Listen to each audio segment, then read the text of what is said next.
नमस्कार दोस्तों, स्वागत है आपका हमारे चैनल शिक्षा परिवार पर। आज की वीडियो हम बात करेंगे विटामिन की।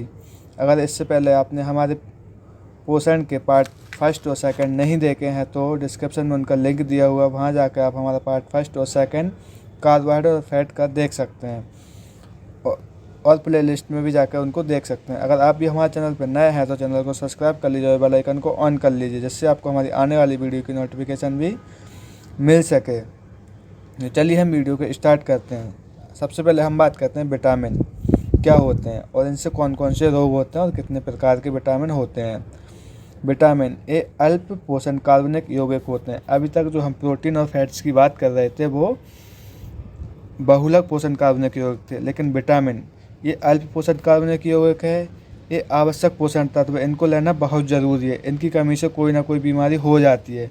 इनका निर्माण हमारे शरीर में नहीं होता, इनको हमें भोजन के माध्यम से ही पूर्ति करना होता है। विटामिन डी और के हमारे शरीर में खुद बनते हैं। इसके बारे में हम महत्वपूर्ण बातें, ये रासायनिक अभिक्रिया को नियंत्रित करते हैं, ये हमें ऊर्जा प्रदान करते हैं, ये हमारे शरीर की वृद्धि में मददगार होते हैं। ये सूक्ष्म मात्रा में आवश्यक होते हैं, मतलब इनकी ज़्यादा बहुलक मात्रा में ज़रूरत नहीं होती है, सूक्ष्म मात्रा में ज़रूरत होती है। सभी विटामिन प्रतिदिन लेना आवश्यक है, लेकिन जल में घुलनशील विटामिन ज़्यादा महत्वपूर्ण है क्योंकि ये प्रतिदिन मूत्र मार्ग से बाहर निकल जाते हैं। अब हम बात करते हैं विटामिन के प्रकार। विटामिन दो प्रकार के होते हैं। वसा में घुलनशील विटामिन कौन कौन से होते हैं? KEDA, इसको ट्रेक में आप बोल सकते हैं कीड़ा। और जल में घुलनशील विटामिन बी और सी होता है। वसा में घुलनशील विटामिन तेल के जैसे होते हैं जो जल में नहीं घुलते हैं। आपने देखा होगा कि जब भी हम जल में तेल की बूंदें डालते हैं तो वह ऊपर ही तैरती रहती हैं। अब हम बात करते हैं विटामिन के रासायनिक नाम और रोग। विटामिन ए का रासायनिक नाम है रेटिनॉल। इसकी कमी से होने वाला रोग है रतौंधी। विटामिन सी एस्कर्बिक एसिड, कौन सा रोग होता है? एस्कर्बी। विटामिन डी कैल्सोफेरॉल, कौन सा रोग होता है? रिकेट्स या सूखा। विटामिन ई टोकोफेरॉल, नपुंसकता। विटामिन के नेप्थोफिनॉल, रक्त का थक्का। अब हम बात करते हैं इनकी ट्रिक के बारे में। ट्रिक, इनकी रासायनिक नाम। Race to Nepal, vitamin A से हो जाएगा रेटिनॉल। विटामिन आर से हो जाएगा retinol. Vitamin C ascorbic. Vitamin D calciferol. 2 vitamin E tocopherol और नेपाल का मतलब हो जाएगा नेप्थोफिनॉल। अब हम बात करते हैं विटामिन बी कॉम्प्लेक्स के बारे में। ये टोटल 8 विटामिन होते हैं। विटामिन B1 थायमीन, कौन सा रोग होता है? बेरी। विटामिन B2 राइबोफ्लाविन, कौन सा रोग होता है? ओस्टविदरता। विटामिन B3 नियासिन, कौन सा रोग होता है? पेलेग्रा। विटामिन B5 पेंटोथेनिक, कौन सा रोग होता है? डर्मेटाइटिस। विटामिन B6 पैराडॉक्सिन, रक्त अल्पता रोग होता है। बायोटिन, कौन सा रोग होता है? झुनझुनी। विटामिन B9 फॉलिक अम्ल, रक्त अल्पता। और विटामिन B12 कोबालोमिन, इससे भी रक्त अल्पता ही रोग होता है। अब इनकी ट्रिक की बात कर लेते हैं, इनको कैसे याद रखें। तो थारीनी ने पापी भाई से नॉन फोल्डिंग 12 कम्बल खरीदे। विटामिन B1 यानी कि thiamine. Vitamin B2 vitamin B2 riboflavin. Vitamin B3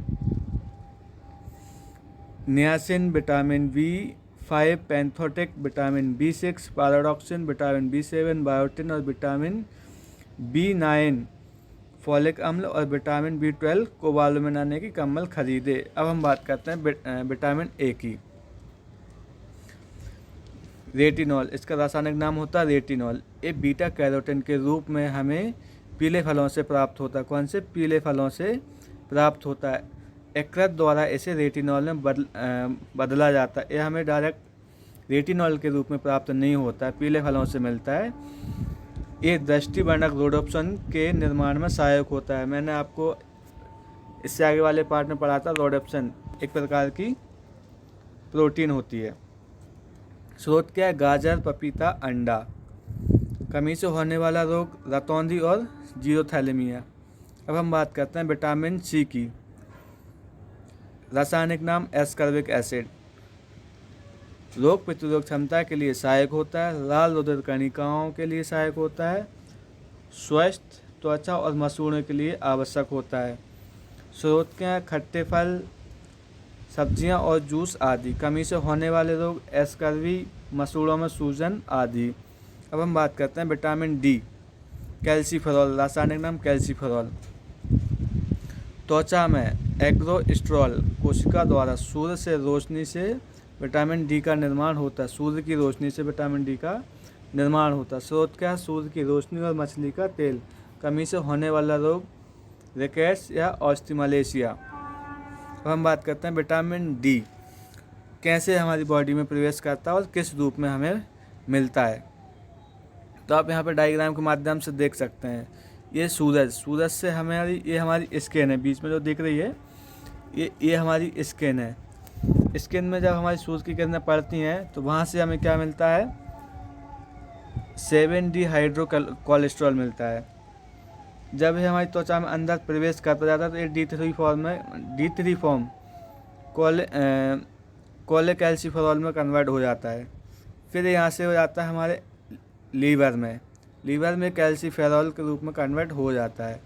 इसके बाद आ जाता है किडनी में ये हो जाता है कैल्सीफेरॉल के रूप में एक्टिव, जहाँ से हमें इससे मिलना स्टार्ट हो जाता है। अब हम बात करते हैं विटामिन ई की। इसका रासायनिक नाम क्या है? टोकोफेरॉल। ये जनन क्षमता के लिए सहायक होता है। ये एंटीऑक्सीडेंट की तरह कार्य करता है। ये हमें कैंसर और हृदय रोग से बचाता है।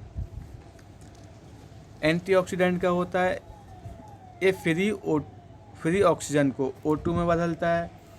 फ्री O से त्वचा में झुर्रियाँ पड़ जाती हैं, इसलिए इसे ब्यूटी विटामिन भी कहते हैं और ये बांझरोधी भी कहलाता है। स्रोत क्या है? अंडे, दाल, सब्जी, बादाम और मूंगफली आदि।